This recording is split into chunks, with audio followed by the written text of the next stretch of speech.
भगवद गीता अध्याय 2 सांख्य योग श्लोक नंबर 48।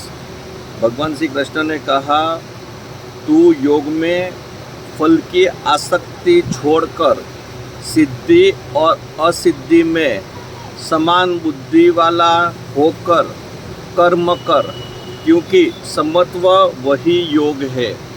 भगवान ये श्लोक में कहना चाहते हैं कि अगर कोई काम सफल होता है तो उसमें जो सुख उत्पन्न होता है उसमें आसक्त नहीं होना है, और काम करने में बाधा उत्पन्न होती है तो डिस्टर्ब नहीं होना है, गुस्सा नहीं करना है, दुख में नहीं लिप्त रहना है, आत्महत्या नहीं करनी है।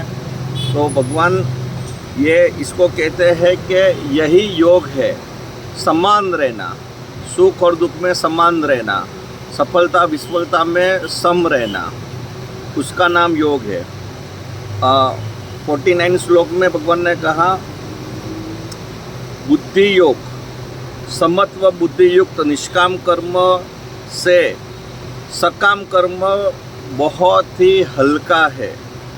मतलब कि अगर हम कोई कर्म करते हैं तो उसमें हल्के आसक्ति को रख के अगर कोई भी कर्म का प्रारंभ होता है तो भगवान कहते हैं वो पाप समान है, वो कर्म एकदम हल्का है। इसके लिए समत्व बुद्धि की तू शरण ले, क्योंकि हल्के हेतु वाले सकाम पुरुष तो लाचार है। मतलब वो लोग केवल और केवल कैलकुलेशन पे चलते, पहले तो भगवान में विश्वास ही नहीं है। भगवान ने ये कहा है कि अगर तुम अनन्य भक्ति करोगे तो तुम्हारे पास जो है उसकी रक्षा करने की और तुम्हारे पास जो नहीं है वो देने की भी जिम्मेदारी मैं उठाता हूँ। और तुमको केवल कर्म करना है, जैसे मैंने पहले के अध्याय में भगवान ने कहा ही है कि ये जो कर्म की सिस्टम है वो बैंक के पासबुक जैसी है।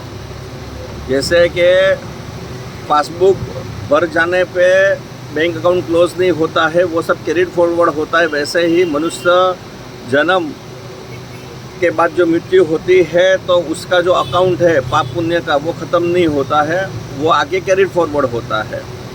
तो उसके लिए उसको जो भी कर्म करता है उसके फल में आगे पीछे होता है। कभी तुरंत सज़ा मिलती है, कभी मिलती ही नहीं है, कभी बहुत अच्छा करो तो भी कुछ अच्छा नहीं होता है, ये सब चलता रहता है।